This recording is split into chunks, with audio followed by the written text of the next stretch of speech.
We're live. Okay. Hi, everybody. Hopefully you got back here. Let's see. Am I the first one back? I think. Go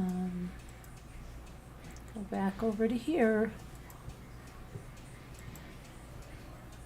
Your channel.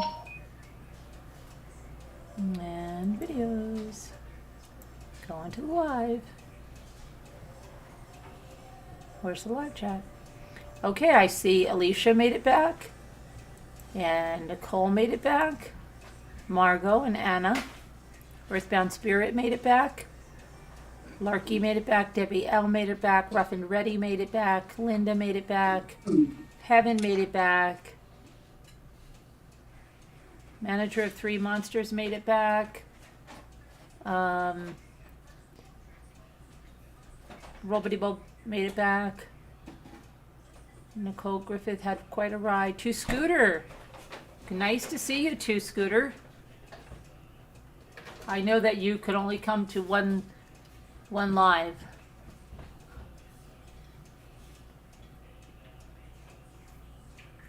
So glad you made it to this one. Harris at work. You know, little Lulu. Scotty, well, I'm told that, well, terriers in general, I mean, my Westies like to sit up on something high, even if it was like the log pile. But Lucy would go up and sit on the top of ladders and the top of stools. And I think little Lulu is just going to be like her because I have a 3-tier basket in the hallway in the kitchen. And on the lower, it's metal, so they can't chew it. It's all metal, the 3 tiers. And I put the lower one has some of their toys in it. And she is in there sleeping on top of the toys in the little basket because it's up high. So I think she's going to be like Lucy. All right, let's see here. I think so. All right, so let's see. There's some updates on Quinton, the mother, grandmother spotted out partying while the FBI searches the Georgia landfill for the missing toddler. Now, I thought the mother was, so this is a little bit upsetting. The mother and the grandmother are partying? Okay, they still haven't found the baby, huh? All right. So the mother and the grandmother of missing Quinton Simon were out partying Tuesday night as law enforcement descended on a waste management landfill in Chatham County looking for the 20-month-old little boy. Staff at a beach bar at Tybee Island, which is 18 miles from little Quinton Simon's home in unincorporated Chatham County, said that the mother, Leilani Simon, and the grandmother, Billy Joe Howell, and their friends racked up a bar tab that topped $300. And let's see. Someone from the media quoted somebody saying they had shots, were flirty, and demanded a waiter's number. And that's the wait staff from a Tybee Island bar told a reporter. Leilani, Billy Joe Howell, and friends racked up a tab of over $300 while protesters were in front of their house as the search continues in a landfill for Quinton. Okay, the group was spotted at the bar, reported to be Stingrays, as FBI, GBI, and local investigators ended their first day of searching the landfill. Chatham County Police said earlier this month they believed Quinton was dead and named his mother as a prime suspect in his death. Leilani Simon reported her son missing shortly before 9:30 a.m. on October 5th, saying that her boyfriend was last to see him at about 6 a.m. that morning. Later, a babysitter who regularly watched Quinton and his 3-year-old brother said that Leilani Simon had texted her before 6 that morning to say she wasn't needed to babysit that day. Leilani, her boyfriend, and her 3 children lived at the home of her mother, Billy Joe Howell, who had legal custody of Quinton and the 3-year-old brother, and she was trying to evict her daughter and boyfriend in September. So now here's the searchers going through the landfill here. And police believe Leilani is responsible for Quinton's death, and the boy's remains were put into a specific dumpster at a specific location and then dumped into the landfill. A Stingray server said that Leilani Howell and friends stayed at the bar for a long time, for hours, and were drinking Patron shots and in the deck area, being loud and laughing. They were having a great time, like they didn't have a care in the world, the server said. It's almost like they were trying to draw attention to themselves. And let's see. Billy Joe, then we found Billy Joe Howell, Quinton's grandmother, at the hotel across the street from the beach bar this morning. She told the Tybee Island police that I was starting to annoy her. And this is a picture that reporter, Brett Buffington, posted on Twitter. So grandma's starting to get annoyed. Let's see. Very odd behavior. Who knows? I don't know. Maybe she thinks it's the last time she's ever going to party. Who knows? It's not normal behavior at all. And neither is this. Angry boyfriend rams the vehicle that was carrying his girlfriend on the highway. In Texas, a man has been charged with aggravated assault with a deadly weapon after he allegedly crashed his truck into another vehicle on Interstate 35 in San Antonio. Jeffrey Van Matter, 39, was arrested on Wednesday after the October 16th crash. San Antonio police said that Van Matter was angry when he learned that his girlfriend was picked up at a gas station by her ex-boyfriend. He wasn't happy about that, no. And the vehicle carrying the girlfriend and 3 other people in a truck pulling a trailer. After a short pursuit, police say he eventually rammed his truck into the other vehicle and pushed it off the roadway. The vehicle rolled several times before coming to a stop on the highway shoulder, and it's not known if the people inside were injured.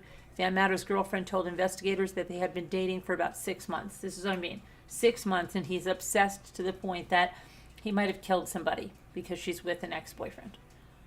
Okay, and this is like absolutely disgusting as well. This next story.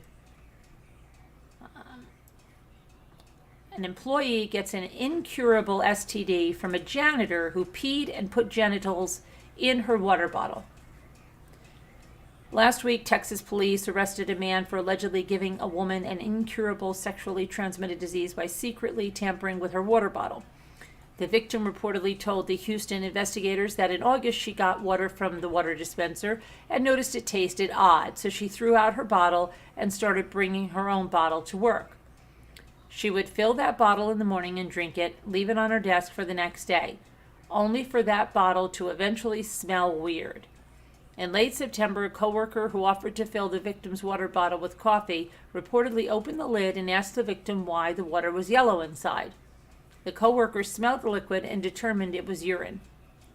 The victim works at a doctor's office. A doctor at the office performed a urinalysis test and reportedly confirmed that the liquid in the bottle was urine. Other workers noted that their water bottles also smelled odd or contained yellow water.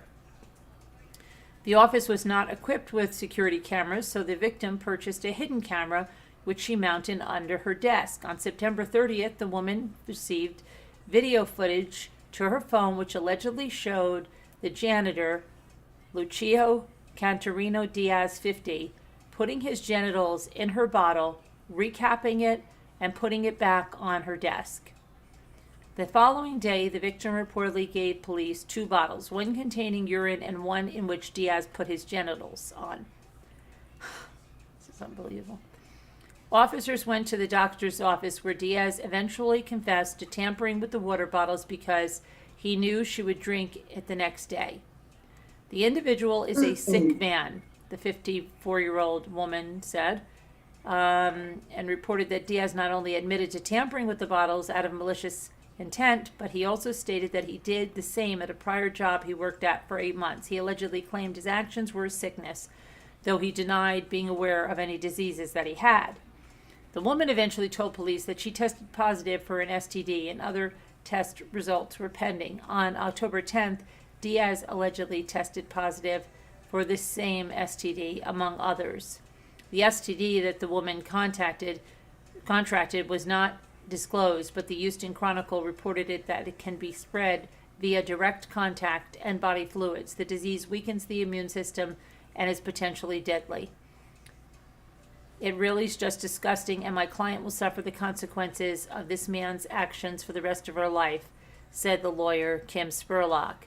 11 additional people have come forward and are being tested for STDs. Diaz was charged on October 13th with aggravated assault with a deadly weapon. He is currently being held on immigration hold. Spurlock told the media that they plan to file a civil lawsuit against the victim's employer for ignoring her initial complaints. Okay, something is really crazy there because they're making it sound like she has HIV, but HIV is not spread that way. It would die. It needs, without air. You can't get it from urine like that, from drinking urine that's been out all night like that. That's not going to survive in that. So I don't know what the heck they're talking about. What am I trying to do here? Okay, so that's odd. All right. I think that they're talking about herpes because that's technically incurable. I don't know. It's crazy.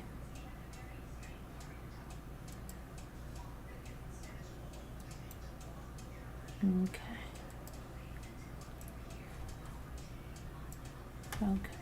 So now investigators in Halifax County, Virginia found a dead infant in a yard early Tuesday evening.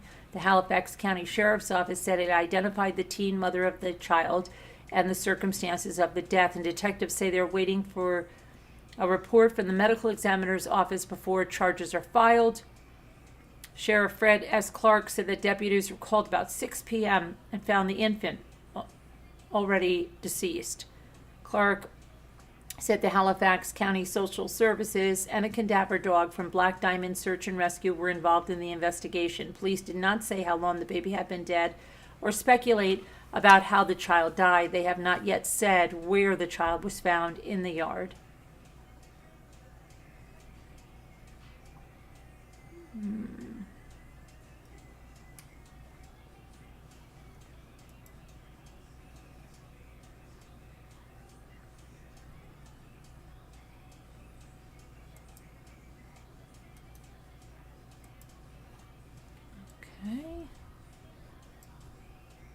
The father of missing Florida girl Haleigh Cummings is set to be released from prison Wednesday, today. According to the Florida Department of Corrections, Ronald Cummings, who has been behind bars since 2010 for drug trafficking, will be released from the Lake Correctional Institute in Claremont. In 2010, Cummings pled guilty to drug trafficking a year after his daughter, 5-year-old Haleigh, mysteriously vanished from their Satsuma home. Although Cummings has never been named a suspect in his daughter's disappearance, his former girlfriend, Misty Crosland, was the last person to see Haleigh before she disappeared. She, too, was arrested for drug trafficking in 2010. Her release date is 2031. The founder of the National Center for Missing and Exploited Children, Jay Howell, reportedly said that Cummings' release could potentially help solve the case of his missing child.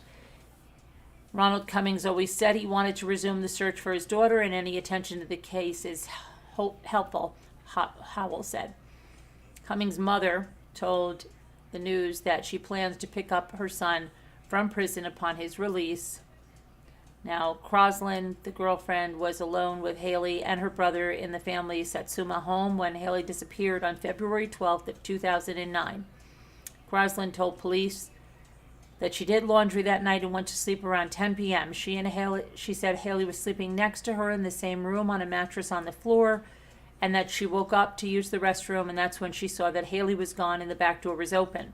Police investigated. They determined that Cummings and Crosland lived in a world of violence and drugs. However, Crosland has never been charged in Haleigh's case. Around 2 years after Haleigh's disappearance, the sheriff's office said the investigators have minimized the likelihood that Haleigh's disappearance was the work of a stranger. Investigators believe someone who knew Haleigh and or the family is responsible for her disappearance, and no one has stepped forward with information that would lead to her whereabouts. On the 10th anniversary of Haleigh's disappearance, the sheriff's office said they believe Haleigh may have died from an accidental overdose. They added that someone likely placed the child's body in a river. Anyone with information should contact Northeast Florida Crime Stoppers 1-888-277-8477.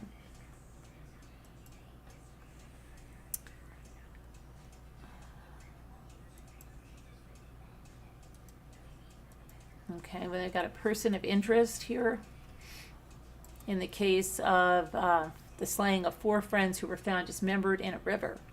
That's in Oklahoma. Person of interest in the deaths of 4 Oklahoma men whose remains were found last Friday was arrested in Florida on Monday.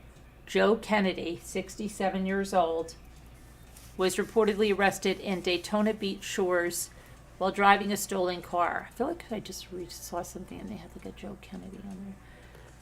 The Tampa Bay Times reported that he's being held on grand theft auto charges in Florida, and he has not been charged with the slayings of Mark Chastain, 32, and his brother Billy Chastain, 30, Mike Sparks, 32, and Alex Stevens, 29.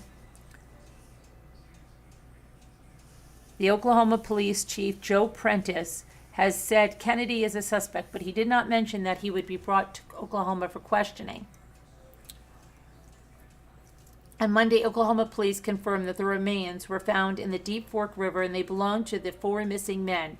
The men were reportedly last seen leaving Billy Chastain's house on bicycles, pulling trailers on October 9th. Prentice said they believed they intended to carry out theft or robbery. As a witness said the men planned to hit a lick. I don't know what the heck that is, hit a lick. While looking for the missing men, data from Mark Chastain's wife's cell phone reportedly led investigators to a salvage yard and a gas station. Investigators believe the phone was cut off after the men arrived at a second scrapyard near Okmulgee, where the deadly incident occurred. Detectives believe the 4 bodies were dumped in the river October 10th, a day after the men were last seen. Their bicycles are reportedly still missing. According to Tulsa World, police found evidence of a violent incident at a salvage yard owned by Kennedy and at nearby properties. Prentice said Kennedy will remain jailed on a $500,000 bond in connection with the 2012 felony shooting case. He said the murder investigation is ongoing and investigators continue to follow leads every day. Additional information will be relayed when it is available.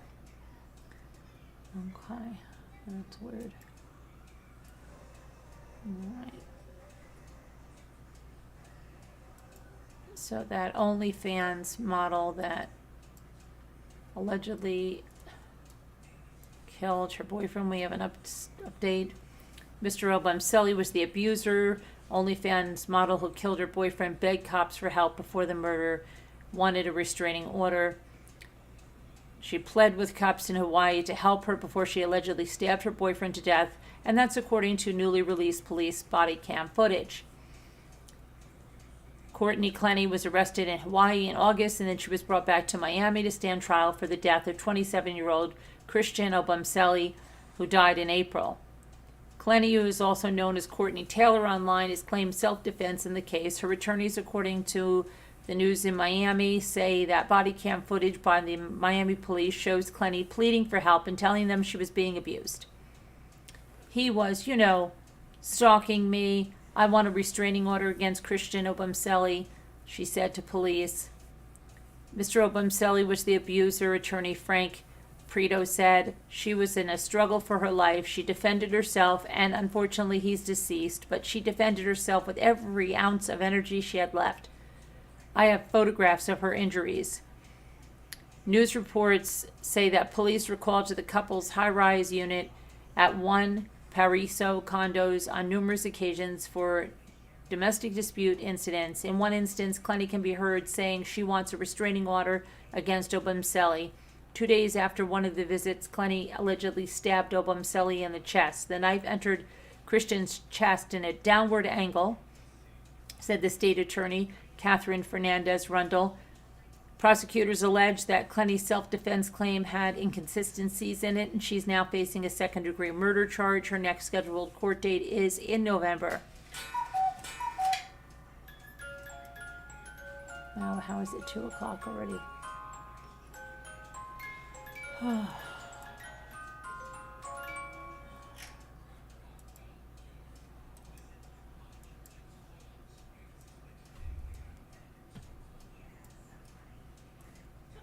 Oh, I just realized we never got to the Bears. Oh, boy. Authorities are looking for a missing New Jersey woman who was reportedly last seen at her college on Friday. Princeton University said that Mizrak Uwenti was last seen at 3 a.m. near Scully Hall. She's 20 years old, and that's a residence hall that's on the campus of the Ivy League University. Additional details regarding her disappearance are not provided. Mizrak was described as 5'4", 130 pounds, having brown eyes and black hair. Anyone with information about her whereabouts should call Princeton's Department of Public Safety at 609-258-1000. Where she's found.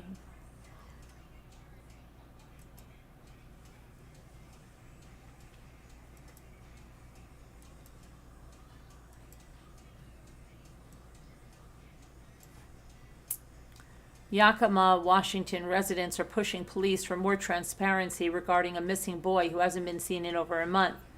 Police say Lucian Munguia was last seen around 7:15 p.m. in the play area of Sarg Hubbard Park in Yakima on September 10th. He was wearing a blue shirt with a shark on it and blue shorts when he disappeared. A statewide alert was issued last month, which is similar to an Amber Alert.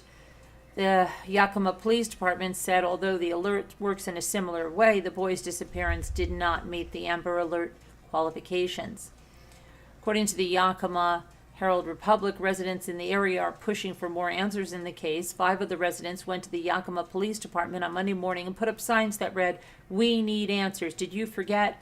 and Justicia para Lucian. Yakima police spokesperson Yvette Inzunzia said Monday that there has been no evidence of foul play and the investigation is ongoing, but the residents are reportedly concerned about the lack of updates in the case.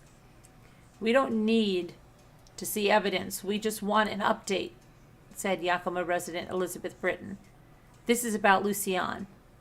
Another resident, Francisco Alfaro, said without updates from investigators, rumors about the case have been spreading. Any information will help us understand where this is going.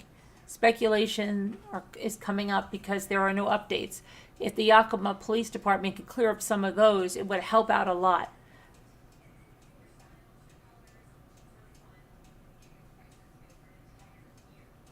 Police say the boy's parents are being cooperative. No suspects have been named in the disappearance. Anyone with information on Lucian is urged to contact the Yakima Sheriff's Department at 509-575-2500.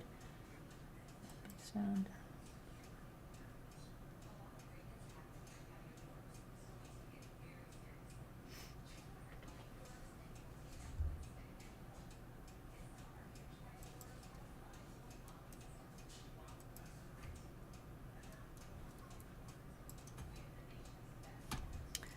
Okay, let's see. A Virginia 7th grader was hospitalized in critical condition Tuesday after being stabbed by another student in a locker room at a Henrico County middle school. The Henrico Police Department said a school resource officer who alerted to the Brookland Middle School stabbing shortly before noon. While the victim was rushed to the hospital, the suspect, who's another 7th grader, was taken into custody. School officials sent an email to parents saying the school had been put on a lock and teach after the incident, but that didn't stop the frightened parents from racing to the school to pick up their children who texted them from inside the building. "He sent me an email saying, 'Come get me, come get me, come get me,'" parent Frank Lester said. "I jumped in my car and I flew and got over here because I wanted to find out he was okay. Luckily he's okay, so I can breathe now." Lester's son, Jaden Waller, said that students in his class learned about the stabbing online. They just said, "We're on a lockdown," and everyone had their computer out and saw everything everyone saying that there was a stabbing on the news, and we found out from the news. Enrico School Superintendent Amy Cashwell acknowledged the seriousness of the situation. While this was a very contained incident involving 2 students, we know whether students bore witness to the incident or were just here learning for the day. It's very upsetting. School officials say counselors and mental health resources will be on site at the Brooklyn Middle School on Wednesday to help students cope with what happened.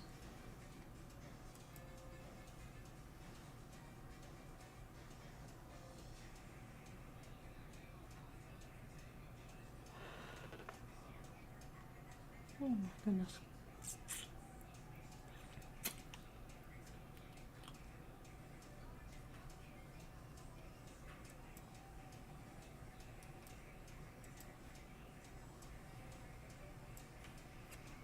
A 17-year-old Wisconsin girl is fighting for her life after another 17-year-old she met online allegedly stabbed her and ran over her with a car on Saturday.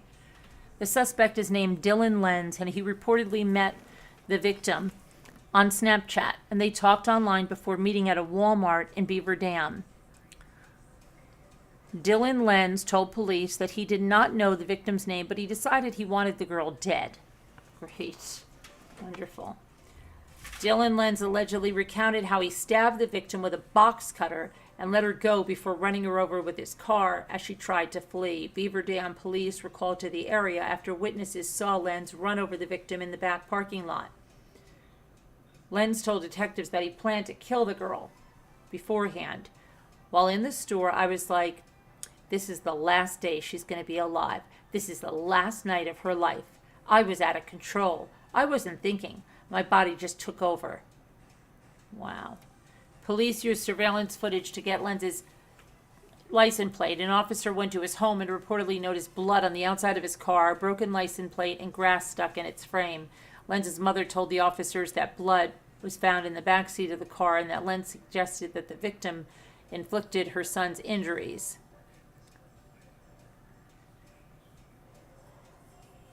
Oh, and she suggested. Oh, wow. However, Lenz allegedly told the police, I was trying to kill her. I knew she would go tell someone my name or my license, and now I think I'm in more trouble than I would have been. Really? Oh, gosh. It's also reported that the victim cannot move below the waist and will require surgery for a spinal injury she sustained in Saturday's attack. Police say the victim also suffered 2 broken ankles, a shoulder injury, and road rash from her shoulders to her feet. Lenz is charged with attempted first-degree intentional homicide, and his bond is set at $150,000. He's due in court on November 17th. Wow. What a nut.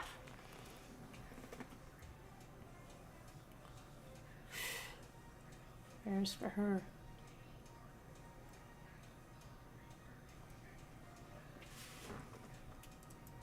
Okay, let's see. Now let's look a little more about Quinton Simon and mother's alleged drug use while pregnant. The mother of the missing toddler appeared on Monday for a hearing about the custody and safety of her children, preceding a live conference by the Chatham police, who say that Quinton is deceased and in a landfill. Quinton's mother, Haleigh Simon, reported him missing on October 5th. She said her current boyfriend saw the child at 6 a.m.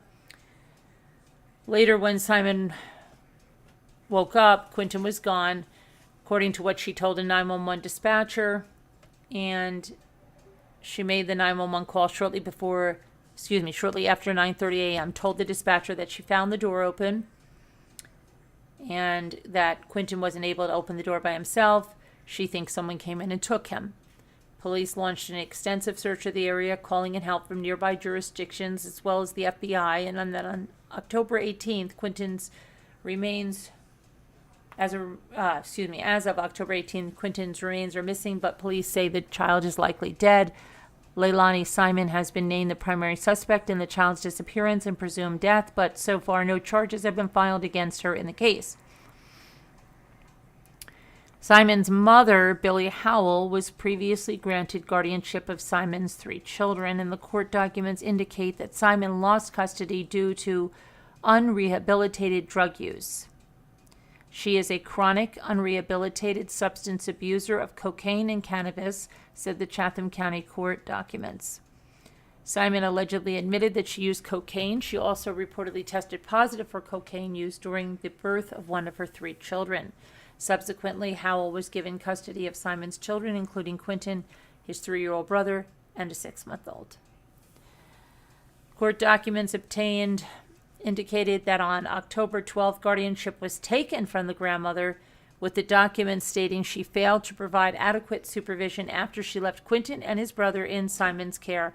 It was during this time that Quinton disappeared. Meanwhile, the Chatham Police Chief, Jeff Haleigh, said Tuesday morning that police believe Quinton is deceased and in a nearby landfill. Police named Leilani Simon as the primary suspect in Quinton's disappearance and presumed death. We believe he was placed in a specific dumpster at a specific location, Chief Haleigh said. I have every belief that we will find his remains here at the landfill. We want justice for Quinton just like everybody else, and we want to find his remains so we can give him his proper resting place.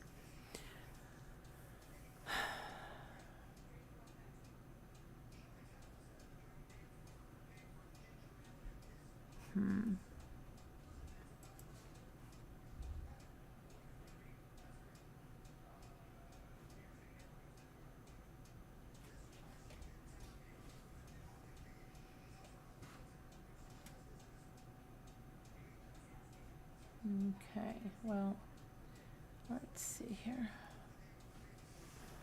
Oh my goodness.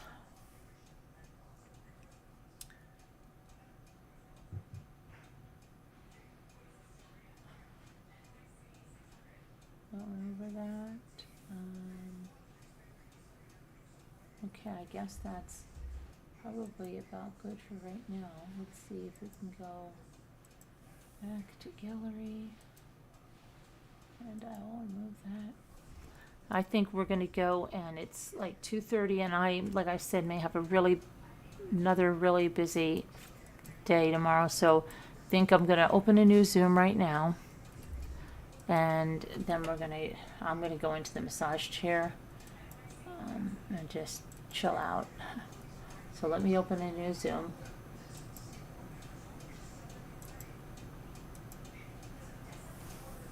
Don't worry about it. I'm opening the new Zoom. I'm opening the new Zoom review. Okay. New Zoom review. It's coming straight for you.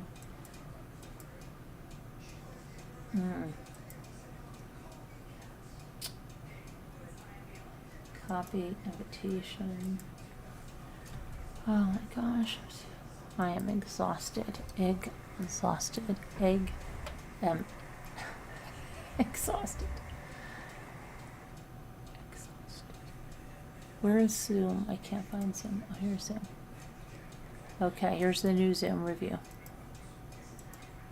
All right. Oh.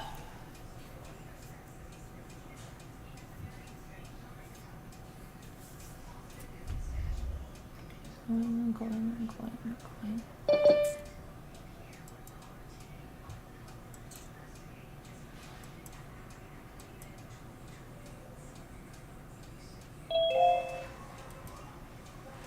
Hi, Sharon. Hi, Margot. Hi there. Hi there.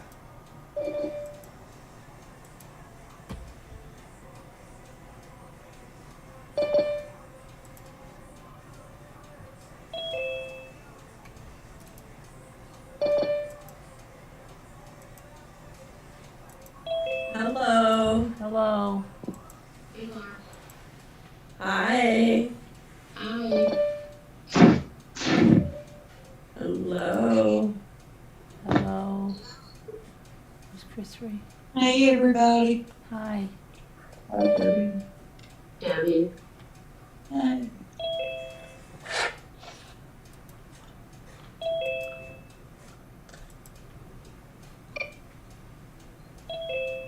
Where's Chris Ray? Hello, Where's Chris Ray? Alicia. Hi, Hi, Alicia. Hello, Hi, Linda. Alicia. Good morning. Hello, Christy. Hi, everybody. Hi. Hi, Okay. Carmen. Hi. Hi, everybody. Oh gosh. Hi, Lisa. Hi. Chris Ree, I have you like coming in like 40 times. Is that right? Oh, no. Yes, she's in the waiting room and she's in here. I wonder. Hi, Liza. Hi, Liza. Hi, Liza. Good to see you. Okay. All right, guys in the chat. We'll see you tomorrow. If you want to come over to the Zoom, we'll see you. All right, She's bye. having Love trouble you. getting in here. I know. Carmen. She came in like 3 times. She's in here, though. She's in here.